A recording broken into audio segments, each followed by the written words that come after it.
Hello, my assigned topic to report through this video is all about the United Nations Framework Convention on Climate Change, or UNFCCC. So, international law.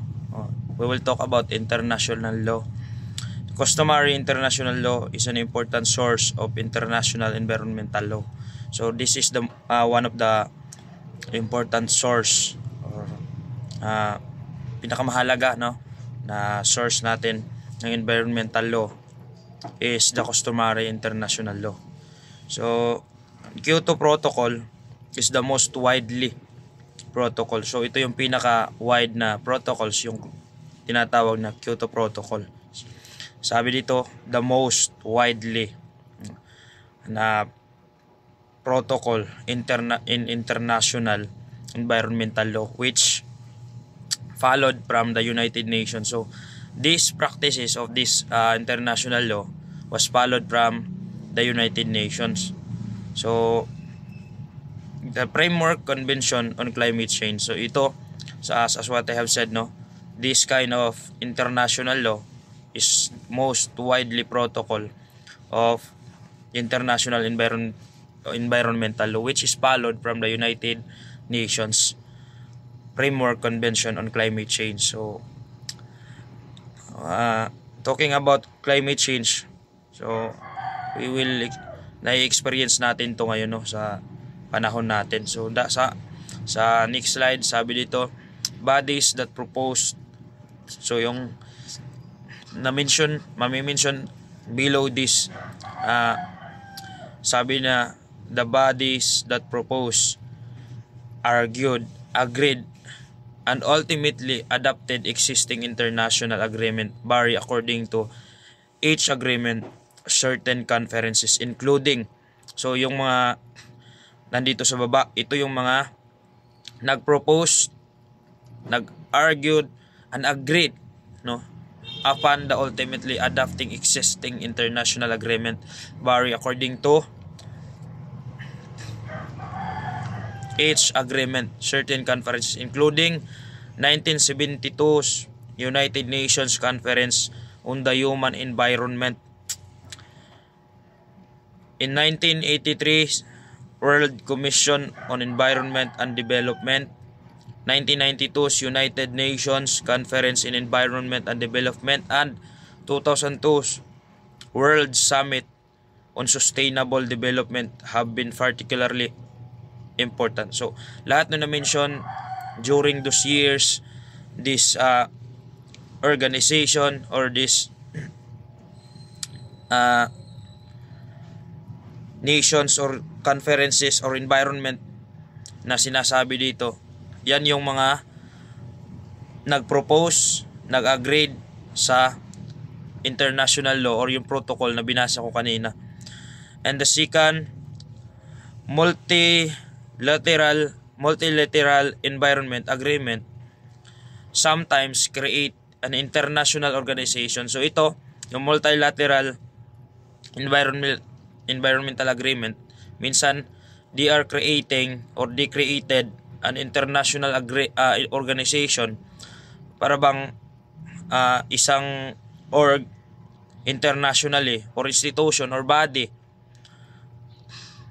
that is responsible for implementing the agreement. So they are creating an organization internationally that responsible in implementing those agreements or those international law na natatakel natin. So the United Nations or yung mga conventional internationally, gumagawa sila ng isang organization which is responsible or magiging enforcer or implementer ng agreement nila. So major example are the Convention on International Trade in Endangered Species of Wild Fauna and Flora, CITES, and the International Union for Conservation of Nature. UICN. So yun yung pinaka major example.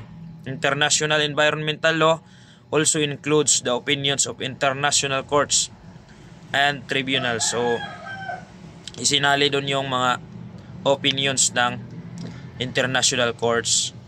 The courts include the International Court of Justice, ICJ, International Tribunal for the Law of the Sea, the European Court of the Human Rights, and other regional treaty tribunals. So, yun yung mga kasali na organization when it comes to international environmental law.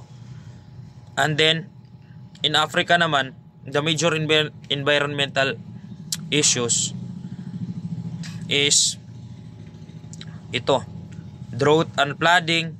So I know that we will understand this, no, yung mga issues doon sa Africa, their major environmental issue: drought and flooding, air pollution, deforestation.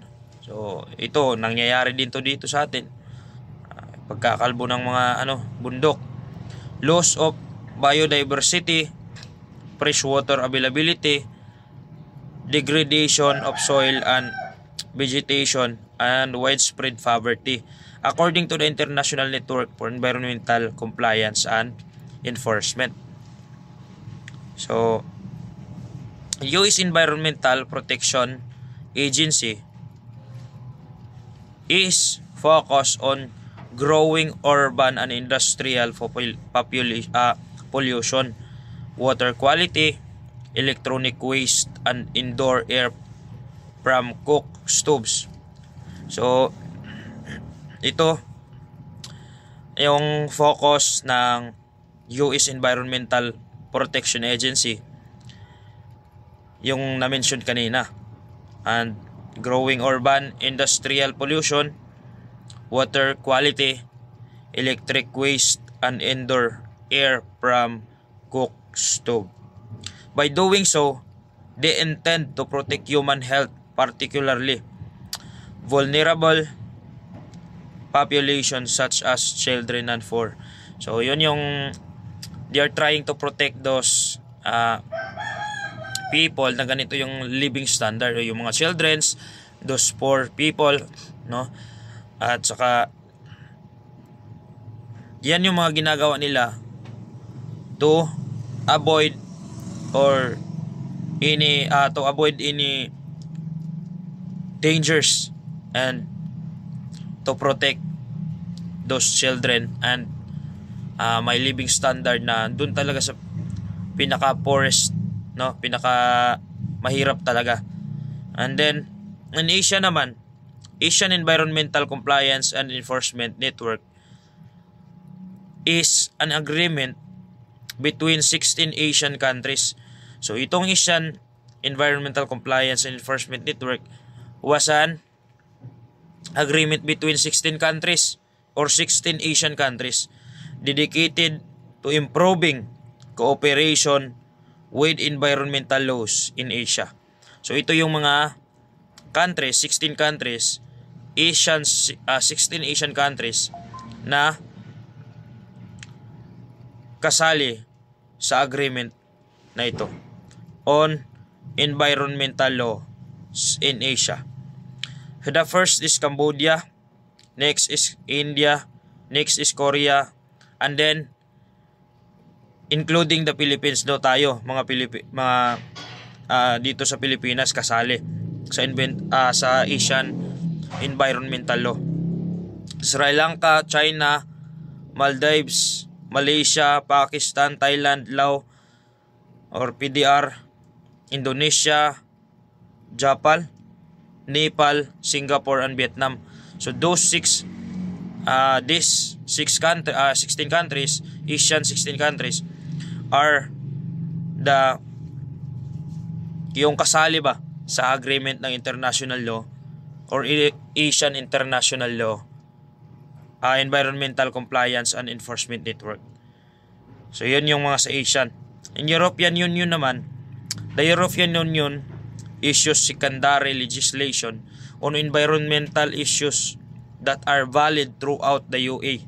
AU, so-called regulation, and many directives that must be implemented into national legislation from 28 member states, national states. So yung European, as what I have read, no, the European Union's issues secondary legislation on environmental issues that are valid throughout the AU, so-called regulation. And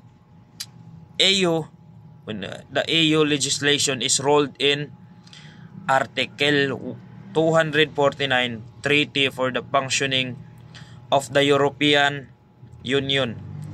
Topics for common AU legislation are, ito yung mga kadalasan na tatakil doon na topic or nadidiscuss na topic during the AU legislation.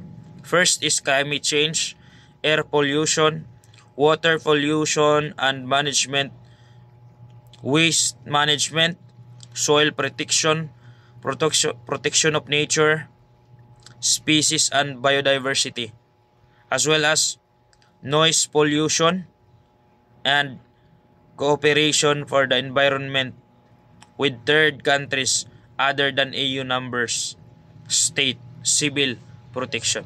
So dami ng mga nadidiscuss during the AU legislation. Those things, no? Climate change, yung mga air pollution, at saka even civil protection kasali sa legislation. In Middle East naman, the US Environmental Protection Agency is working with countries in the Middle East to improve environmental governance, water pollution and water security, clean fuels and vehicles, public participation and pollution prevention. So yan yung sa Environmental Protection Agency sa Middle East. They are working with countries in the Middle East to improve. Ano yung gusto nilang i-improve? The environmental governance. So naka-focus sila, binibigyan nila ng pansin yung environmental governance doon sa Middle East. Water pollution, yan yung, and water security. So dito, no, sa Pilipinas minsan inom lang tayo ng inom kapag nagpunta doon sa mga bundok. Kahit saan-saan ang umiinom doon sa mga tubig. Pero dito sa kanila, mayroon silang water security. Dapat yung mga ginagamit nila na tubig, yung mga water nila is clear and clean. Pure ba? Yung pure talaga na walang halong dumi or pwedeng makapagbigay ng sakit, no? Nagaling sa tubig na iniinom. So may security sila para dyan. Clean fuels and vehicles. So dapat clean yung mga sample dito sa atin, gasolines, yung ano ba tawag dyan, diesel, yun dapat clean. Public participation and pollution prevention. So yung mga public nila, they are participating on working for their environmental protection and population prevention. So in Oceania naman, the main concern on environmental issues in the oceanic region are illegal releases of air and water pollutants, illegal logging. So nangyayari din pala sa kanila yung illegal logging, timber trade, illegal shipment. So mayroon silang mga illegal shipment of hazardous waste. So mayroon silang mga illegal shipment, no, including waste and ships slated for destruction and insufficient institutional structure, lack of enforcement capacity. So lahat nung na-mention doon, illegal shipment, mga illegal releases of air and water pollutants, illegal logging. Yun yung binabantayan nila. Those are their main concern when it comes to environmental issues. And then, the Secretariat of Pacific Regional Environment Program, o SPREP, is an international organization between Australia,